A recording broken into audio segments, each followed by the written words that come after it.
Hello there. Welcome to part 6 of Bipolar Living with Michael Armstrong. I am Michael.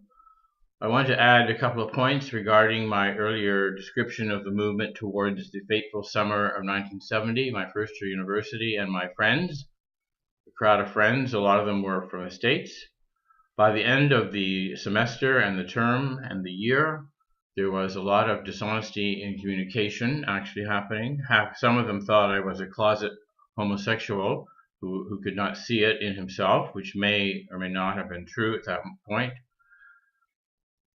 And the others thought that I was showing too much interest in one of the women in the group. I was only, in my enthusiasm, responding to her beauty and her fun and her friendship, I thought, but it turned out I ended up being a bit of a pest. So two extremes led into the fateful 1970 summer.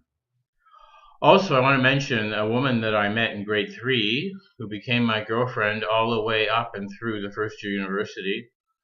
I think it's not insignificant that I haven't mentioned her up until now, but she was in essence my best friend for years together through high school, as I say, all the dances and parties and hanging out and confidential conversation as only teenagers can indulge. And we had a wonderful time together as a couple.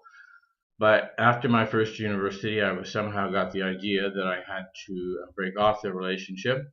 Unfortunately, I did not do it in a way that was thoughtful of her or her feelings. I just did not communicate at all. I found no way to do that. I got wrapped up with the events of that fateful summer, as I say.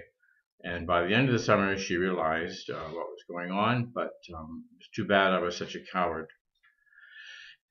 As a matter of irony and interest as well, if I had been totally heterosexual in my orientation at that point, there's no doubt I would have married this woman.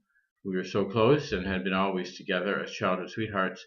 Turns out that her family has bipolar in its history. In fact, that two of her sisters had bipolar children. Luckily, my partner in the family, she did not have bipolar children. She raised two children who were healthy, had met a wonderful man, had a wonderful marriage, and a good upper middle class lifestyle, I'm sure, without the sorrow of having me as her husband, and thus I'm sure we would have had bipolar children, which to me would be the ultimate nightmare. So it's fortunate the way things turned out, even though I'm sure there was a lot of suffering going on at the time. From her perspective, I just can't imagine. It would have been horrible. So as I moved into the summer of 1970, I took along a history of some confused and upsetting communication problems among my university crowd, and a total lack of communication with someone near and dear to me in this girlfriend of mine. So the stage was set. So next time I shall begin the process of detailing exactly what happened that summertime, and it's a pretty important time in my life, and we'll take a look at it next time. So God bless you and keep you all until the next time.